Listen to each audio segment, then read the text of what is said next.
Ya kalau boleh tahu Ibu asli sini atau gimana Bu? Oh enggak, saya pendatang. Tapi Pendatang? saya, Oke. Berarti Ibu dipindahkan kemana nih sekarang nih? saya memilih rumah sendiri.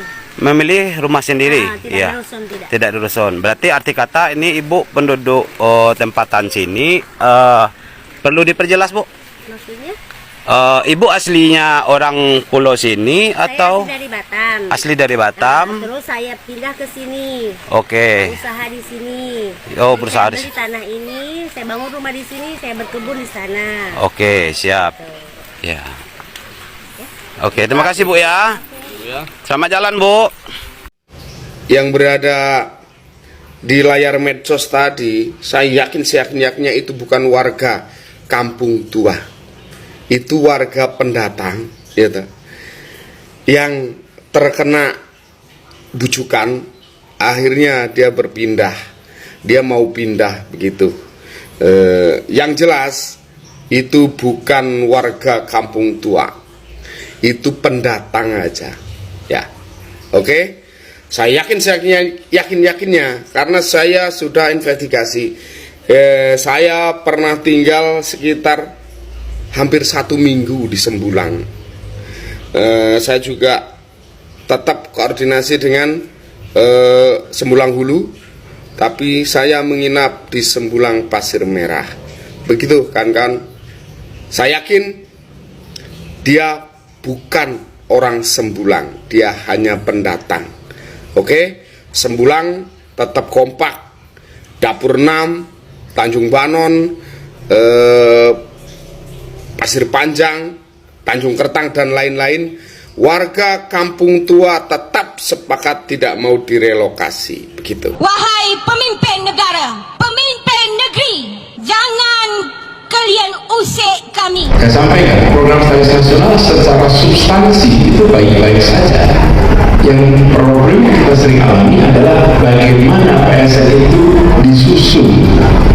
Ketika PSN itu disusun dalam transparansi dengan pelibatan publik dan pelibatan semua, lalu rujukannya apa?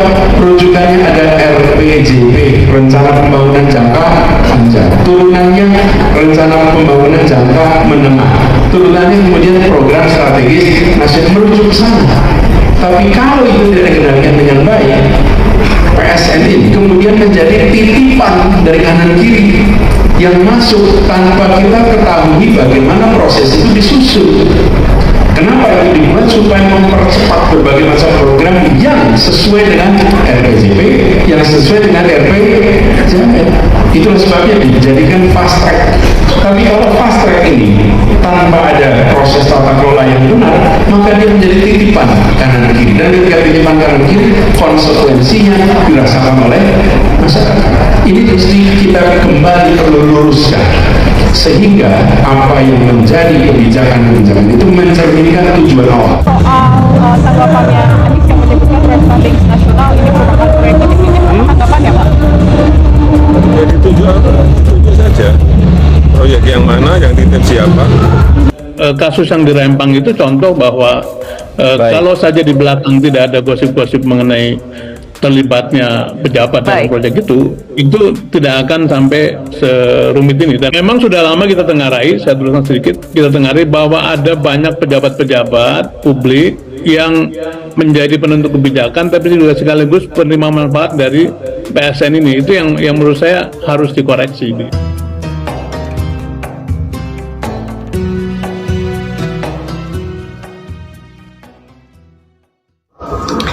Sengaja dibikin kelaparan. Harusnya 28 September pemerintah mengosongkan 3 kampung tua di Rempang. Persiapan masuk investor, Siniglas. Namun presiden menunda pengosongan tersebut. Entah karena apa. Namun data yang kami kumpulkan terkuat bahwa hak pengelolaan lahan atau HPLBP Batam hingga penjelasan Komisioner Ombudsman RI Yohanes Widiantoro kemarin, HPL tersebut belum dimiliki oleh BP Batam, sehingga secara administratif negara tidak memiliki kekuatan hukum untuk merelokasi rakyat Rempang. Selain itu, temuan Ombudsman bahwa adanya penggantian akibat dari relokasi seperti lahan, rumah, dan uang, semuanya baru berupa angan-angan alias tidak ada surat keputusan resmi atau SK-nya. Sementara ini, rakyat Rempang yang bertahan di kampung tua menghentikan segala aktivitas untuk mencari nafkah karena waspada akan tindakan pemerintah berakibat kurangnya pasokan makanan. Rakyat Rempang butuh bantuan. Ada ketakutan distributor untuk mensuplai barang karena status ya tempat itu yang sudah declare oleh pemerintah itu akan dikosongkan, sehingga ada kekhawatiran tidak terbayar lah gitu kira-kira. Ya, kalau dalam sistem perdagangan distribusi barang pasti ada yang namanya pembayaran kemudian dan seterusnya itu. Jadi itu berpengaruh pada supply ya dari distributor. Tentu mengganggu mereka ya, karena ketersediaan bahan-bahan pangan pokok mereka pun kemudian menipis. Ya, mereka hanya mengkonsumsi apa yang masih ada. Jadi, apa temuan kami setelah kami konfirmasi ke beberapa pihak terkait tadi? Pertama, sertifikat HPL atas nama BP Batam itu belum diterbitkan. Ya, karena apa? Karena belum clear and clean. Badan Pertanahan akan mengeluarkan sertifikat kalau area itu sudah tidak ada penghuni lagi. Itulah kenapa ya mereka sepertinya kemudian tergesa-gesa untuk mendesak warga di kampung-kampung tua itu keluar dari area itu. Sebab kenapa? Kalau kita lihat tanggal keputusan pemberian hak pengelolaan untuk lahan APL itu telah terbit dari Menteri ATR BPN tanggal 31 Maret ya. Ini tanggalnya, tahunnya salah ya. Maaf itu, tahunnya bukan 2021 tapi 2023. Dua-duanya ya. Jadi 31 Maret itu keluar ya SK pemberian HPL. Ya. Nah, SK ini punya batas waktu berlakunya, yaitu akan berakhir 30 September tahun ini juga, 2023. Dikritik soal dampak lingkungan di Rempang, Bahlil Walhi jangan merasa lebih tahu dari pemerintah. Jadi mainnya lamun fungsi pengawasan legislatif nges kodok gitu nges teterak, terus masyarakat ngilu mengawasi dianggap sok tahu, arek dikumahakeun atuh desa ieu tehnya. Aduh, tai pau si bapak eta mah sampai daheula tuh Hey Bong, gue kasih tahu ya. Ini masalah Rempang ya. Lu bilang, alah apa-apa nyalain Jokowi. Jokowi lagi yang disalahin. Jokowi terus. Lah terus mau nyalain siapa? Ha? PSBY? Habibie? Gus Dur? Denger ya. Rencana pembangunan kawasan Rempang Eco City itu sudah direncanakan sejak tahun 2004. Nah, 2004 tuh siapa presidennya? Hah? Siapa? Kan nenek moyang lo, Ibu Megawati Soekarno Putri. Nah, sekarang kembali mencuat di akhir masa jabatan Pak Jokowi. Ya, nih dibaca ya. Pada 28 Juli 2023, Menteri Investasi Kepala BPKM Bahlil Lahadalia menandatangani nota kesepahaman atau MOU dengan pimpinan perusahaan Xinyi Group di Cina. Presiden Joko Widodo atau Jokowi ikut serta dalam kunjungan ke Cina itu. Xinyi Group sepakat untuk membangun pabrik kaca dan solar panel terbesar di Rempang dan akan memberikan investasi sebesar 381 triliun. Nah, denger kan? Nah, terus nyalain siapa dong? Pemerintahan sebelumnya kan ya nggak pernah ngotak-atik lahan HGU yang di Rempang itu kan. Itu selama digunakan oleh warga untuk kemaslahatan warga ya. Kenapa juga diganggu-gugat hanya untuk kepentingan bisnis ya? Ya nggak ada urgensinya gitu kan ya. Mungkin kalau sekarang ya ada urgensinya untuk proyek ya kepentingan bisnis yang menguntungkan para oligarki. Dan tidak menutup kemungkinan ya ke depannya lahan-lahan HGU akan dibidik ya. Ya mudah-mudahan sih tidak terjadi lagi ya. Ya tapi kan tidak menutup kemungkinan ya nasibnya akan sama seperti Rempang gitu kan. Hebat.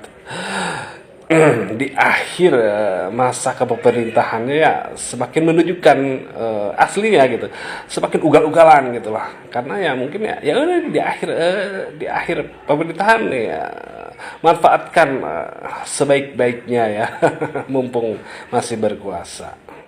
Tolak relokasi. Sebelumnya, Wali Kota Batam yang juga Ketua BP Batam Rudi mencecar dengan nada menekan kepada sejumlah wartawan yang bertanya soal responnya kepada warga yang menolak relokasi. Dengan menekan, mengucapkan warga mana yang menolak, hingga berkali-kali kepada wartawan. Untuk menjawab hal tersebut, kami mengumpulkan bukti rekaman penolakan warga yang terjadi pada Sabtu kemarin. Dan rekaman ini tidak ditayangkan oleh sejumlah televisi penyiaran yang ada. Sabtu 30 September 2023. Sabtu 30 September 2023. Kami warga Saibulo. Kelurahan Sembulang, Pulau Rempang. Menolak adanya konsultasi andal. Dan dengan tegas menolak relokasi ataupun digeser. Takbir Allah. 30 September 2023, kami masyarakat Kampung Blogeng, Kelurahan Rempang Cate, Pulau Rempang, menolak adanya konsultasi AMDAL dan dengan tegas menolak relokasi ataupun digeser. Sabtu 30 September 2023. Kami warga Kampung Mangga, Kelurahan Rempang Cate, Pulau Rempang, menolak adanya konsultasi AMDAL dan dengan tegas menolak relokasi ataupun digeser.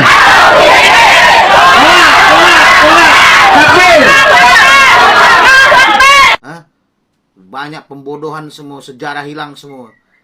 Rudi, kau ditanya wartawan ya, masyarakat yang mana? Ya masyarakat engkau. Nah, ini kan masyarakat masih tetap menolak, Pak. Tidak menerima Nah, bagaimana di Batam? Masyarakat mana? Iya, dan tadi ada yang bilang menolak. Atas nama siapa? Yang tadi Pak, yang di sini Pak. Atas nama siapa? Masyarakat di sini tadi. Masyarakat siapa? Di sini Pak. Ya siapa? Seharusnya engkau tuh bela masyarakat engkau. Pas pada saat ditanya, masyarakat yang mana? Masyarakat yang mana? Nah, engkau lihat nih ya videonya Rudi ya. Masyarakat mana yang kau bilang ya? Nenek saya tuh di sana Rudi. Ya. Kami menolak, biar mati di sana. Jangan kau geser-geser tuh rumah. Mau alasan kau geser lah, apalah relokasi, apa namanya semacam apalah hantu blau lah. Jangan, enggak usah kau rubah-rubah sejarah Indonesia nih. Ya.